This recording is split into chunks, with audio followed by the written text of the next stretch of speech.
Assalamu alaikum and welcome back to AI-era Islamic Abrahamic wisdom. Today we're diving into a really radical idea from the 7th century.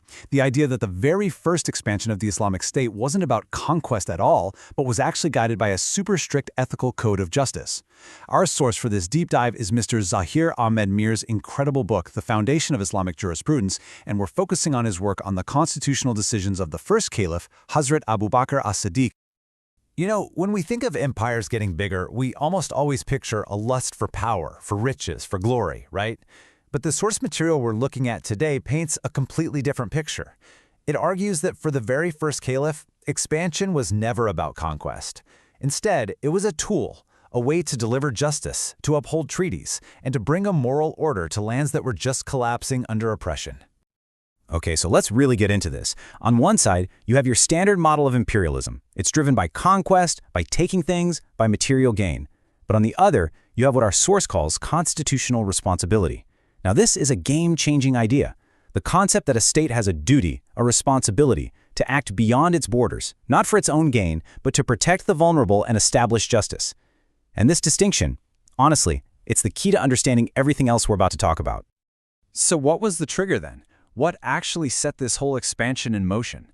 Well, it wasn't a desire for new lands or more power.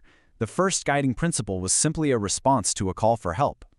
This idea of humanitarian intervention, it sounds so incredibly modern, doesn't it? But it has some seriously deep historical roots. Case 97 from our source explains that the expansion into places like Iraq and Syria only kicked off after local leaders in those regions who were being oppressed formally requested protection from their own tyrannical rulers.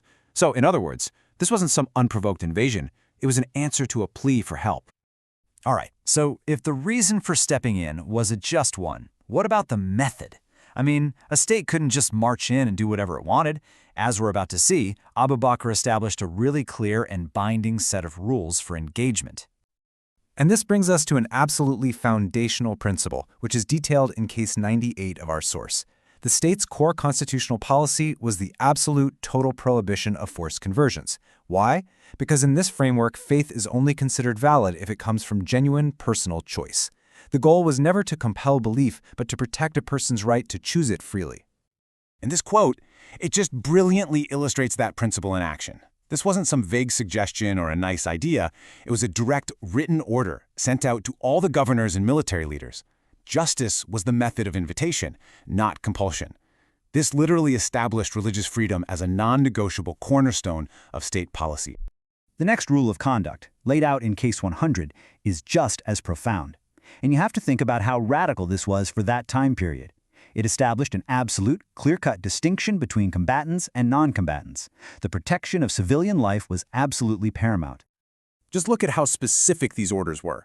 This wasn't a general guideline to, be nice. It was a precise 4-point directive given to every military commander. Do not touch the farmers and the harvests, do not destroy civilian homes, and do not harm people who are not actively fighting. This was basically a blueprint for protecting the entire fabric of a society, even in the middle of a war.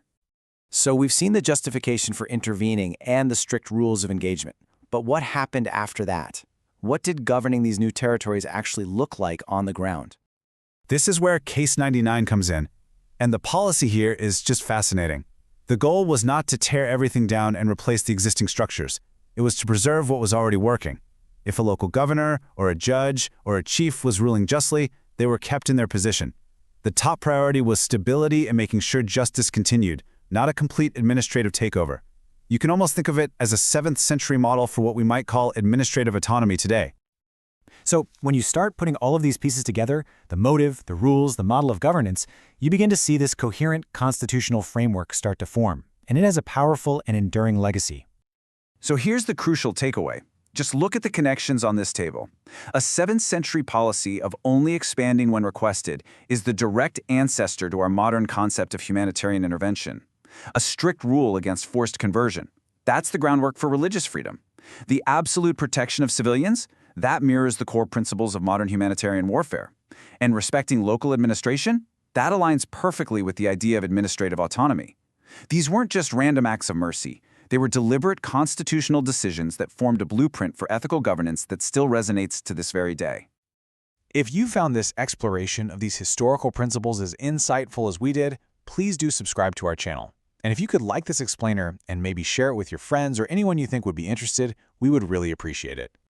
So, we'll leave you with a final thought to reflect on. If a state that was founded in the deserts of 7th century Arabia could develop and enforce such a sophisticated code of justice for its global interactions, what does that standard ask of our nations and our institutions today? Thank you for joining us. So, let's just kick things off with a question for you. When you hear the word conquest, what's the first thing that pops into your head? Because for a lot of us, that word, it comes with some serious baggage, right? Yeah, you're probably thinking about empire building, force, subjugation, plundering resources. But the framework we're digging into today, it just completely flips that script.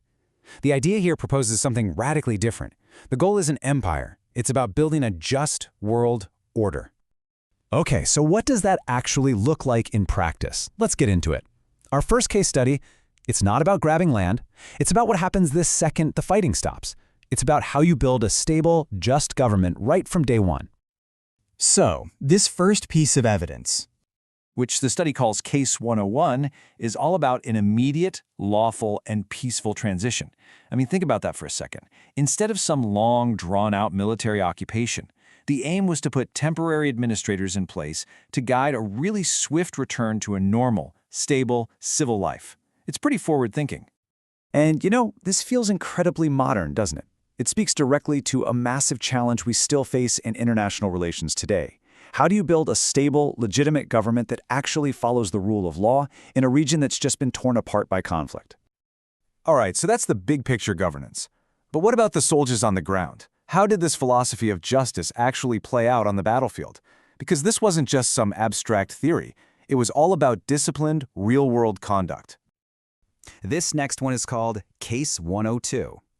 And it tackles looting and pillaging head-on. Listen to this. The rules were incredibly strict. Private property was to be protected at all costs. I mean, a single soldier caught looting would face severe punishment. The core idea here is just so powerful. Victory is never an excuse to abandon your ethics.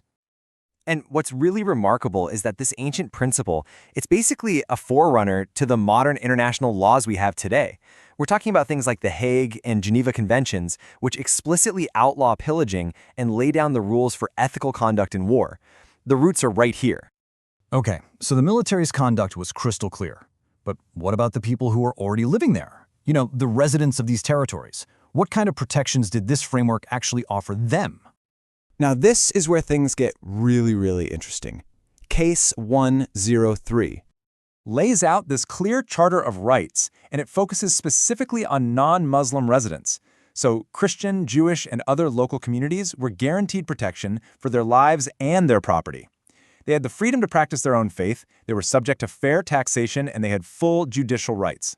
The message was unmistakable. If you live here, you're a citizen with rights, period. And wow, does that feel relevant today? This speaks directly to one of the most pressing challenges of our time. How can nations truly protect their minority communities and make sure their rights and freedoms aren't just words on a page, but are actually upheld? Okay, so our final principle is in Case 104. And it looks at that tricky balance between force and diplomacy. The policy was unambiguous. Commanders were ordered to negotiate first, always. Military action was a last resort, and it could only be used when justice demanded it, like, for instance, to stop oppression. The key thing was that the military and the diplomats had to work together. They weren't in competition, they were on the same team. So what we're really seeing here is an early blueprint for what we now call civil-military coordination. And it's this diplomacy-first approach to solving conflict, which is, a central challenge in foreign policy today. So when you pull back and look at all these cases together, it becomes so clear this isn't just a random list of rules. Not at all. It's a systematic, coherent philosophy of governance. The analysis really boils it all down to these 8 interconnected principles. Any expansion had to be morally justified, it had to be non-coercive, and it absolutely had to be protective of civilians and their rights. And through it all, it had to be balanced, with diplomacy always leading the way. See, this wasn't a blueprint for a typical empire, it was a blueprint for a just world order. And that brings us to this final, really powerful quote from the source material. It just completely reframes the whole idea of victory, shifting it away from conquering people and toward conquering injustice. A really provocative thought to leave you with, isn't it?